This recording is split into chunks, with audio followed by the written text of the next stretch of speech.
ఆకాశాన్నే తాగేసిందే తన కన్నుల్లో నీలం, చూపుల్లోనే ఏదో ఇంద్రజాలం.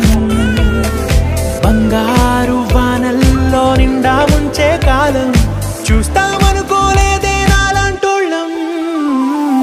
భూగోళాన్నే తిప్పేసే ఆ బుంగమూతి వైనం, చూపిస్తుందే తనలో ఇంకో కోణం.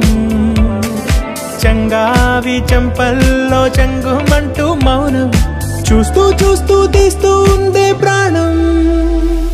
తను చేరిన ప్రతి చోటిలా చాలా చిత్రంగున్నదే, తనతో ఇలా ప్రతి జ్ఞాపకం ఛాయా